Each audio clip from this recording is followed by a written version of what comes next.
Amen. Ngiyayikhetha inkosi eyingcwele yakithi ebuhleni nonyazi lwezulu. Amen. Siyabonga kakhulu baba Mshumayeli ithuba siphiwa lona lokubabaza uNkulunkulu wethu esimkhonzayo nesamkhetha wayesevunywa amagcikeni akithi ayibonga inkosi Sabatha. Ngiyayibingelela ke ihamente eyingcwele kolihle igama lonyazi lezulu. Amen. Ngwakamiya isibongo ezweni lakithi isexopho liMantente phasi kwethempeli ithuthukeni eliphethwe ubaba uMshumayeli uPhoswa bese kuthi la eThekwini ngibe khona la eMlazi sibonakalisweni phasi kweMshumayeli uNdwandwe. Amen. Hlobo ezinhle enkosini sike endabeni enkulu indaba kaShembe indaba yasiza indoda yakaMabaso eyaba nenhlanhla yabona lo uNkulunkulu yabe seyimkhetha ithi le ndoda yakaMabaso ithi ngiyabonga cishe ngaze ngafa ngingambonanga uShembe ngizitshela ukuthi ngikaniwe kade ngikanwanga. Le ndoda yakaMabaso iyaphenduka ibe iNazaretha yaseyindala esikhulile inayo inkosikazi kodwa yayingazi ukuthi ayinayo ngoba yayikade ingena umkamfowabo. Manje mayifika lolu hambo lolu iba liNazaretha izokukhokhelwa nokuyala kwalapha ekhaya isiyazibongela ethi awu ngasicishe ngaze ngafa sengimdala ngithethe ngikaniwe ngikaniwe akekho unkosikazi olizwe egameni lami. Nebalo insizwa yakaMabaso yazama ngayo yonke indlela yathi idlule emhlabeni yaseyinayo unkosikazi obizwe egameni layo ibonke Sabatha. Amen. Sendabeni enkulu ihlobo ezinhle enkosini indaba engcwele efuna ukuthi nathi esihamba kuyo le ndlela sibe ngcwele kwathina uqobo sifunze ubaba wethu osezulwini uShembe ibonke Nkosi. Ngeni mini ezweni lakithi kufika insizwa kaGagase abakaGagase konhlangulelo yayisuka ezweni lakaNokweja yasayiphiwa inkonzo yasayikhuluma ngezwe lakubo ithi njengoba silapha ethempelini siphakathi kwendle amatshe amhlophe ukhona umubi ngaphandle kuphela simbone kodwa uyazulazula ufuna ukubona lo msebenzi omkhulu kangaka kaNkulunkulu. Njengoba silapha nathi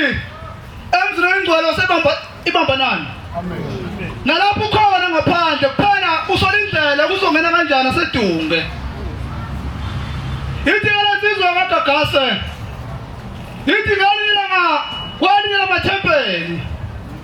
wakhona indoda eyakhile yakheduza kwathempeli ngesile iNazaretha. Uthi le ndoda le yayibuka njalo laba bantu mabeguqile indaba abantu bayahlonipha makhona okhulumayo wasuke behleli phasi eguqilena yedwa uthi njalo ibuka lento lo muntu ayithanda wayesathi ngani mini akangiye engeSabatha ngivakashe laba bantu ngiyakhozana nabo uthi wathi eqhamuka ofika inkonzo sayingenile sakufuna umthakazo weSabatha. Ithi lento zakumayibuka le ndaba into umuntu wathi umeza wayesebona umuntu oyedwa owayijacile ediniwe futhi kodwa wayesebuza kuyena ukuthi baba kanje ngingena ngalapha mawungena la ngaphakathi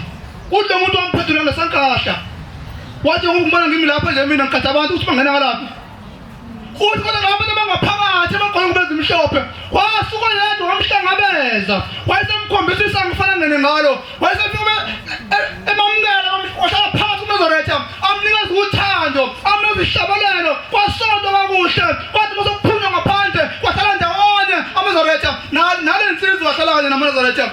kwabuya izidlo ukwadliwa yabongela le ndoda ukuthi unenhlanhla uze lapha nababili bathokoza ungena kwakhe endlwane emhlophe ibonkosi. Manje wangena inkosi emini kwabamnandi yathi musayivalisa seyiyawayo athi amaZaretha nangani ilanga esizwa ezulu ophinde ufike lapha kusezulwini kuyaphilwa akugcini ngokuphila wena kuphila emshabakile abangasekho emhlabeni. Amen. Yafika yahlala le ndoda emzini wayo yayike lo Nazaretha wahamba isikhathi neminyaka ingaphindi ethempelini sakuthi ngenye imini ithi cha akangiphinde khona futhi ngivakashe laba bantu ngathola uthando ithi mayifika lapha isikhathi esifanayo inkosi ayingenile wakuza umthandazo wesabatha uthi ayiqaphela akekho umuntu oyisemngaphandle kodwa kwakunendoda eyayihleli lapha enkanezini ihleli nesihlalo esijikayo ikhuluphele ithi abantu ngathi yaqhamuka isangongene ngaleqala salibona uthi akekho ophumayo uhlangabezana laba bantu uthi ngase ngiyingenela mangena akekho ongihlalisayo ithi le ndoda wahlala otshanini bagwela icaphu zabo bangamnanga nje ukumnaka nje yavala inkonzo yasekuseni uthi baphuma labantu yilo wagoqa isicaphu sakhe wayisikhwameni sakhe wayaphasi kwesihlahla walapha omunye wavula isitsha sakhe yedwa nomunye wavula sakhe yedwa uthi ngase ngimi laba bantu bengenjena mhla ngicela ukufika kubona laba bantu bengenwe yini kwakunomuntu oyingaphandle ngathi badlululiwe uyijacile lo muntu angimboni kodwa umuntu engimbonayo oyingekho lesikhathi uhlele esihlawini esijika ngaphakathi ethempelini uthi lo muntu unesmile lo muntu ukhuluphele lo muntu yena kuphela nomusa uthi esephindela ngaphakathi kuyena lo muntu wathi waguqa kuye ngokubona ukuthi umuntu omkhulu ngoba uhlele esihlalweni wathi baba ngisaqala ukufika ngangafika la ngathi unothando lwesimanga kodwa ngibona kuwona kuphela okhululekile uthi aseyimhleka kakhulu le ndoda yathi hawu wawubona mina phela ngamhleli ngaphandle ngangifuna indlela yokungena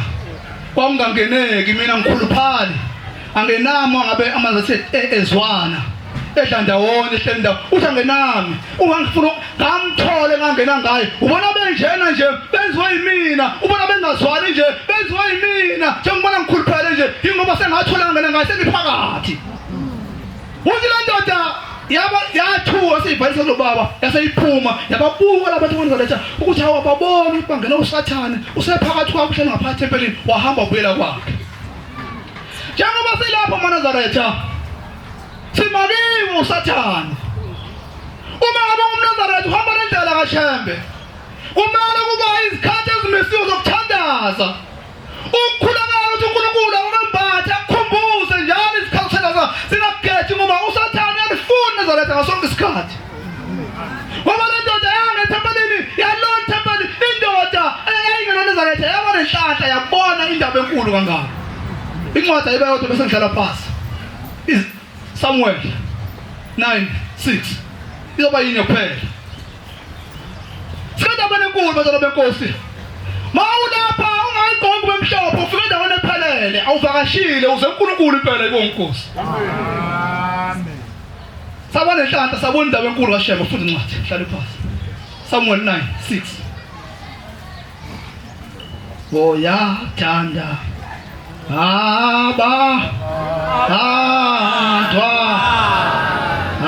abantwana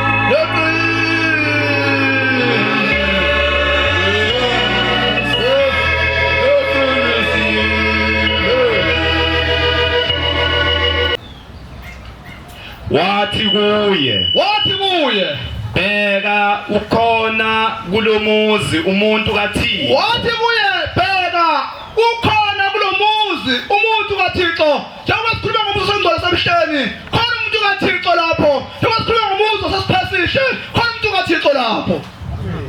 khuluma nencwadi umuntu otusekayo indaba lomuntu uyatuseka noma bethu abantu shamba umuntu sithi uNkulunkulu thina kodwa lo muntu onjani kulomuzi oyingcwele ukhona umuntu lo muntu uyatuseka konke akushoyo kuyenzeka hayi indaba enkulu konke akushoyo What's the name? asiye khona Asiyakhona njengoba ukhona lapha ungayigqokile ngoba mhlophe nje hayi indaba enkulu kulomuzi kaShambe ukhona umuntu oyingcwele otusekayo konke akushayo kuyenzeka asiyakhona khuluma incwadi mhlawumbe uyakusitshela indlela engasihamba ngayo uyafika sitshela indlela okumele sihambe ngayo ukuze masedlule emhlabeni masifika ngakwenzayo singathukelani naye ngoba usitshelile indlela okumele sihambe ngasaphela lapha emhlabeni ayibonge inkosi senethini inkosi ibusisa wakwamiye exophela imatente inkosi ayibusene kuzwile